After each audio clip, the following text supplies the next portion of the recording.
Salut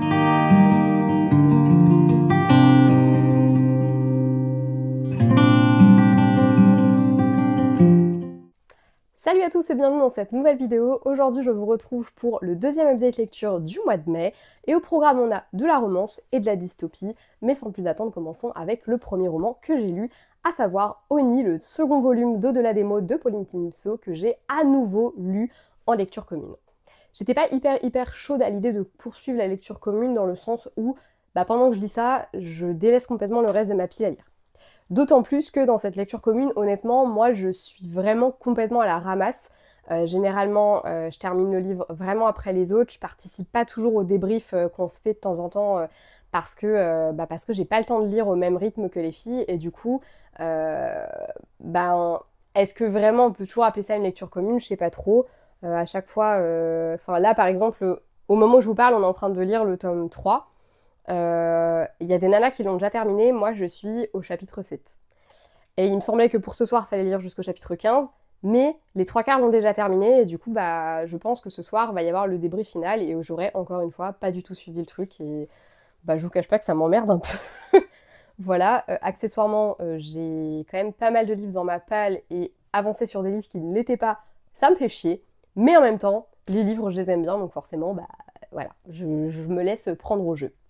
Dans ce second volume d'Au-delà des mots, on va retrouver un petit peu la petite team de basketteurs, puisqu'on va cette fois-ci suivre Matt, qui est le meilleur ami de Tony, qu'on a suivi dans le tome précédent, et on va suivre Mathilde, qui elle est la capitaine de l'équipe féminine du coup de basket. Et voilà, ça fait 4 ans qu'ils se connaissent, ça fait 4 ans que Mathilde, elle trouve quand même vachement séduisant Matt, mais elle veut pas trop se laisser approcher parce que c'est un homme à femme, il l'a jamais caché. Et cette année, potentiellement, ils vont être obligés de passer pas mal de temps ensemble parce que justement, dans le tome 1, on a Olivia et on a Tony qui se rapprochent. Et du coup, tous les deux vont un peu jouer les entremetteurs pour les aider à se rapprocher. Ce tome 2, il se déroule en fait en parallèle du tome 1, donc on va avoir pas mal de détails du tome 1 qu'on va retrouver dans ce tome 2, ce que j'ai trouvé hyper cool. Je trouve que voir les choses d'un point de vue différent, ça apporte une nouvelle expérience de lecture. À l'inverse du tome 1, qui était quand même un tome qui était vraiment très dramatique, très profond, parfois même un peu dur à lire, ce tome 2 est quand même beaucoup plus tranquille, beaucoup plus fun, dans le sens où on a vraiment des personnages qui sont complètement l'opposé. Ils restent malgré tout hyper profonds. On va dire que le tome 1, je l'ai trouvé hyper tendre. Ce tome-là, je l'ai trouvé un peu plus sexy, un peu plus spicy. Je trouve qu'il y a vraiment une tension entre les personnages qui est hyper bien décrite et qui ressort vraiment de cette histoire. Et j'ai trouvé que c'était vraiment très sympa à lire. Voilà. J'ai retrouvé ce que j'avais déjà un peu déploré dans le tome précédent, des longueurs. J'ai trouvé qu'il y avait c'était un peu long parfois par moment, notamment à partir du moment où tout va bien dans le couple. Je trouve qu'il y a quand même vraiment un moment un peu longué. Là, en l'occurrence, ce que j'ai aimé, c'est qu'il y a aussi un long moment avant que vraiment il y a un peu ce moment où ils se mettent ensemble, quoi, entre guillemets. Mais voilà, je trouve qu'il y a quand même des longueurs qui, je pense, peuvent plaisent au lectorat qui aime les fins heureuses et qui aime quand tout se passe bien. Voilà. Moi, perso, des fois, je trouve ça un peu trop long et ça m'a, encore une fois, pas gêné parce que c'est un vraiment grand mot, gêné, mais voilà, j'ai relevé quelques longueurs qui, moi, m'ont rendu... Mais je pense que c'est parce que, comme c'est des lectures que j'avais pas prévues au programme, du coup, ça ralentit mon rythme de lecture sur ma pile à lire à côté, et je pense que c'est aussi pour ça que, voilà, j'ai eu un peu plus de mal avec ces longueurs-là à cause de ça, parce que moi, c'est des livres qui sont pas prévus dans ma palle et qui, du coup, entre guillemets, me coincent un peu sur d'autres lectures. Malgré tout, j'ai passé un très bon moment de lecture. Je trouve qu'on voit l'évolution de la plume de Pauline et c'est hyper intéressant de l'avoir évolué. Je trouve que c'est toujours génial quand tu lis le premier roman d'un auteur et que petit à petit tu lis les autres. Là, en plus, on est dans le cadre d'une saga, donc je trouve que c'est d'autant plus flagrant et c'était hyper intéressant à découvrir. Je trouve très touchante les amitiés entre les personnages. Je trouve qu'il y a vraiment un fun familique hyper réussi. Et je trouve qu'encore une fois, on a de très belles figures parentales. Parce que dans le tome sur Olivia, sa belle famille est hyper présente et j'adore ça. Et à l'inverse, dans le tome sur Mathilde, c'est les parents de Matt qui sont hyper présents. Et là, celui où je suis en train de lire, les parents de Chloé sont hyper présents aussi. Donc je trouve qu'il y a vraiment une figure des parents qui est hyper intéressante.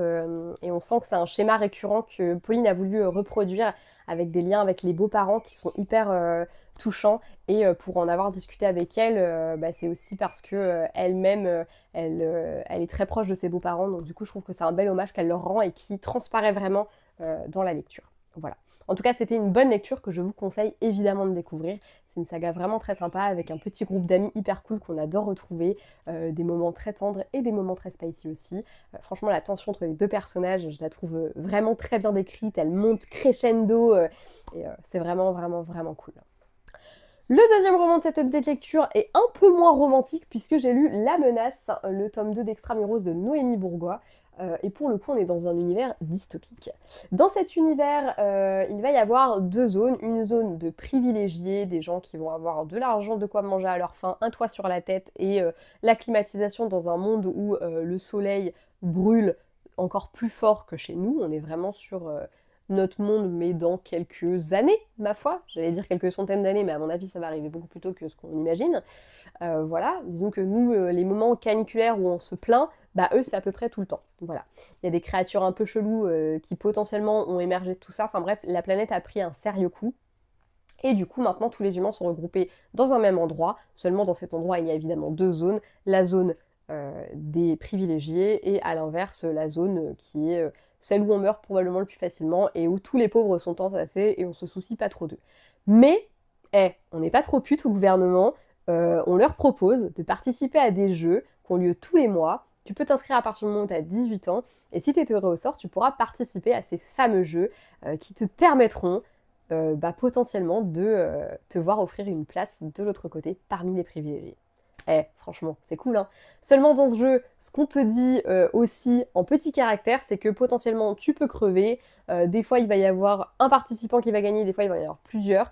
Voilà, il peut y avoir absolument tout qui se passe pendant ces épreuves. Voilà, c'est vraiment... Le but, c'est de divertir quand même. C'est pas juste d'offrir une place quelque part.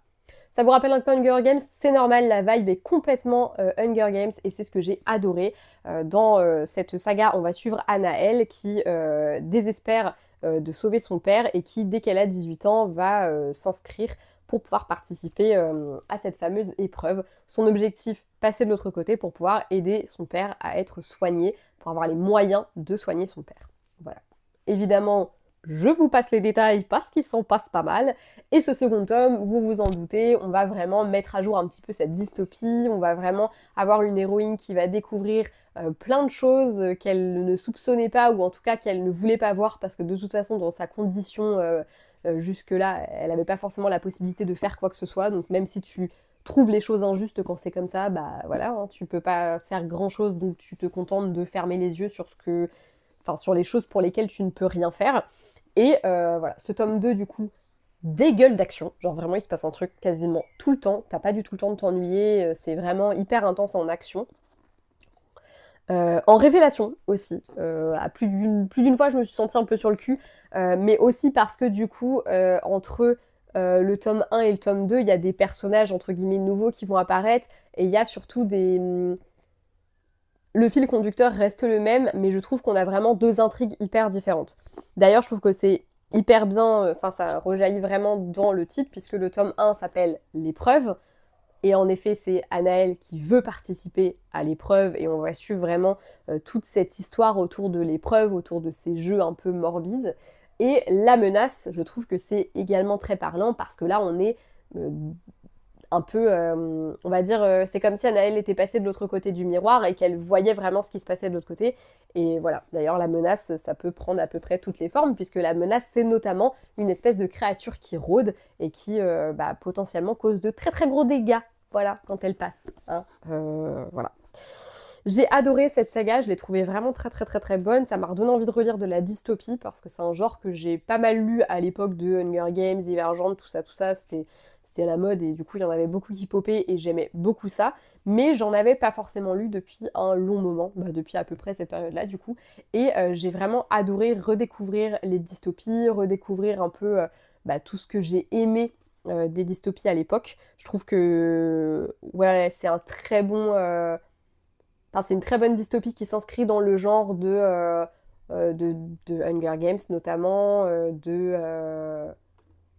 peut-être un peu du labyrinthe aussi, dans le sens où t'as un peu des épreuves pour sortir du labyrinthe, mais bon, voilà.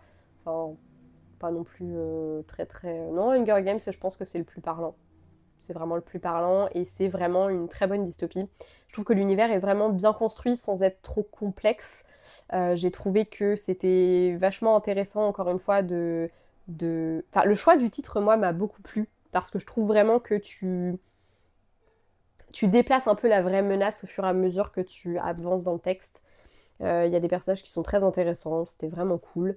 Ça dégueule encore une fois d'action, donc t'as pas du tout le temps de t'ennuyer. Et je trouve qu'il y a une vraie avancée et une vraie différence entre le tome 1 et le tome 2. Ce que j'ai beaucoup aimé aussi dans le personnage d'Anaël, c'est que, à l'image de beaucoup de héros de dystopie, au début elle a absolument rien d'une héroïne, elle veut juste sauver son père. D'ailleurs, elle adhère un peu au système des jeux, enfin de l'épreuve, faut que j'arrête de dire des jeux parce que c'est pas des jeux d'ailleurs. Elle adhère un peu à ce système parce que c'est un moyen pour elle de pouvoir s'en sortir. J'ai vraiment aimé le fait de l'avoir un peu propulsée malgré elle en espèce de martyr, en victime, en menace. Enfin voilà, j'ai trouvé que c'était hyper intéressant et j'ai vraiment aimé ça. Et j'ai surtout aimé le fait qu'elle reste toujours hyper humaine, avec vraiment des peurs, des douleurs qui étaient très physiques, très intenses et qu'on voyait vraiment. C'est une héroïne qui reste au final une gamine de 18 ans, qu'on a bavé toute sa vie et qui continue d'en baver, qui voit tous ses proches disparaître les uns après les autres, qui a des révélations qui bouleversent complètement tout ce en quoi elle a toujours cru. Donc ouais, c'est vraiment un très bon livre et j'ai vraiment aimé ce tome 2. Je sais pas lequel des deux j'ai préféré parce qu'en vrai je les trouve tellement différents. Peut-être le tome 1 quand même. Mais parce que lui, j'ai vraiment mis longtemps à le lire parce que je l'ai commencé quand je suis partie en vacances et j'ai pas beaucoup avancé pendant les vacances. Et je pense que du coup, le tome 1 m'a peut-être un peu plus hypé. Je sais pas. En tout cas, très très bonne saga, je vous la conseille. Terminons cette date lecture par un livre qui a une saveur assez particulière à mon cœur puisqu'il a été écrit par Élise Giraudot et Manon Lécuyer et que c'est des autrices que je connais un petit peu. On a été se boire un coup ensemble il n'y a pas si longtemps que ça. Donc voilà, et que je discute un petit peu de temps en temps, plus avec Élise parce que c'est plus Élise que je connais, même si bon, j'irai pas jusqu'à dire qu'on est amis, ce n'est pas le cas, mais on va dire que c'est des copines d'écriture, voilà. Et puis que c'est surtout c'est des autrices que j'apprécie vraiment. Et j'étais donc très contente de découvrir Sipping Love publié chez Nisha et de pouvoir enfin me plonger dans ces pages. En plus j'ai ma petite dédicace dedans qui fait plaisir et j'ai passé un très bon moment. Dans ce récit on va suivre Émilie et Maëve. De prime abord, il n'y a pas grand chose qui les lie. Voilà, elles se ressemblent pas du tout. Il y en a une qui a un style un petit peu rockers, vous voyez, le genre de meuf qui va au Hellfest, mais qui danse aussi la bachata. Danse très sexy. Et à l'inverse, on va avoir Émilie qui de son côté est danseuse classique, en a la prestance et a l'air, d'après Maëve, d'avoir un ballon dans le cul. Non, un balai. Ballon, je pense que ça fait pas tout à fait le même effet dans le cul. Bref, voilà, ils n'ont absolument rien en commun sauf leur mec. Voilà. Il s'avère qu'un soir, elles se retrouvent devant la porte de chez Jules, leur Jules, à l'une et à l'autre. Seulement voilà, plutôt que de se détester et de se tirer dans les pattes, elles vont décider de prendre un peu leur revanche en devenant amies. Et comme Maëve doit partir à l'île Maurice, elle va tout simplement proposer à Émilie de se joindre à elle. Et toutes les deux, elles vont avoir un véritable coup de foudre amical, et je n'en dirai pas plus, mais je vous invite vraiment, vraiment, vraiment, vraiment à lire ce livre. Franchement, il est génial. Je trouve que les plumes des deux autrices se marient suffisamment bien pour que ça fasse une seule et unique plume qui est vraiment très très addictive. On a toujours envie de connaître, la suite. On a toujours envie de se laisser porter un petit peu par le récit et de continuer à évoluer entre ces pages. C'est pas un récit qui est très très long, je sais pas exactement combien de mots il fait, mais en tout cas je trouve qu'il se lit à toute vitesse. Je pense que la mise en page y est pour quelque chose, parce que c'est vrai que chez Nisha, je comprends pas d'ailleurs, moi, trop. Enfin, j'ai jamais trop compris l'intérêt de mettre des espaces entre chaque paragraphe. Dites-moi ce que vous en pensez d'ailleurs de ça. Moi, c'est une mise en page qui me gêne un peu parfois. Mais bref, en tout cas, le récit est hyper sympa. Je trouve qu'il y a des sujets qui sont parfois un peu durs à aborder, mais je trouve qu'ils sont abordés de la bonne manière et sans tomber dans le pathos, sans tomber dans on essaye de vous tirer des larmes. Non, je trouve que c'est justement hyper bien abordé, de la bonne manière, avec des personnages qui vont communiquer, qui vont se dire les choses. J'ai beaucoup aimé la relation entre les deux filles. J'ai trouvé que c'était vraiment une relation qui est hyper touchante, qui est hyper cohérente, qui pour moi est vraiment la relation parfaite. La façon dont elles vont créer un petit peu ce lien toutes les deux sur un truc qui pourtant leur brise le cœur et leur fait de la peine. bah franchement c'était hyper cool. En plus, on est sur deux grosses beaufs avec un humour qui moi m'a fait mourir de rire et qui concrètement est un peu mon humour, donc forcément bah voilà, gros coup de cœur. Les filles avaient posté le starter pack de Maëve et je n'ai pas pu m'empêcher de penser à Alice, l'héroïne de mon roman, parce que franchement, au niveau des starter packs, on est quand même pas très loin. Si je vais faire celui d'Alice, je pense que concrètement il ressemblerait vraiment à celui de Maëve. Et du coup pendant ma lecture, il y a eu 2-3 fois où j'ai pas pu m'empêcher de me dire mais si Maëve et Émilie croisaient du coup mes héroïnes de trilogie et je pense que ça matcherait tellement bien. Franchement, à deux doigts d'écrire une nouvelle où dedans elles se croisent quoi, genre vraiment. En plus comme je suis légèrement en train de bosser une intégrale, je cale ça comme ça pourrait tout à fait se faire. En tout cas, j'ai vraiment passé un très bon moment de lecture. Je trouve que c'est un livre qui incite au voyage, qui incite à l'amour, à l'amitié, à toutes ces jolies choses. C'est un livre qui est pas toujours facile. Il aborde des sujets, d'ailleurs il y a des trigger warnings au début, qui ne spoilent pas pour autant. Je trouve qu'ils sont pas du tout spoilants, donc voilà, tenez-en compte en lisant la lecture. J'ai trouvé vraiment que ouais, c'était touchant, c'était prenant, c'était intéressant. Et que ouais, je trouve que le ton est juste en fait pour faire de ce livre un très bon livre à lire cet été et pas que d'ailleurs, mais en tout cas ça réchauffe le cœur et ça fait passer par pas mal d'émotions avec des personnages intenses, bien écrits et voilà. Donc les filles, si vous passez par là, je vous l'ai déjà dit au moins 2-3 fois, mais j'ai vraiment adoré cette lecture et félicitations, c'est un très très joli livre. Et puis bah vous, lecteurs, bah lisez-le, évidemment, lisez-le à 2000%. Voilà. Et bah écoutez, c'est tout pour ce second update lecture du mois de mai. J'espère que cette vidéo vous aura plu. On se retrouve très vite pour le troisième et dernier. Je pense qu'il n'y aura pas beaucoup d'autres lectures au mois de mai. Là. Le mois se termine, donc forcément ça laisse peu de place, ça laisse peu de place aux updates et aux lectures. J'ai vraiment l'impression d'avancer comme un escargot, ça me fait trop chier. Bref, c'est pas très grave. Je vous dis à très vite dans une prochaine vidéo. Jusque-là, lisez beaucoup et n'hésitez pas à me partager vos avis sur ces livres si vous les avez lus ou alors à me dire si je vous ai donné envie de les découvrir. Voilà. Je vous fais très gros bisous, à bientôt dans une prochaine vidéo. Ciao!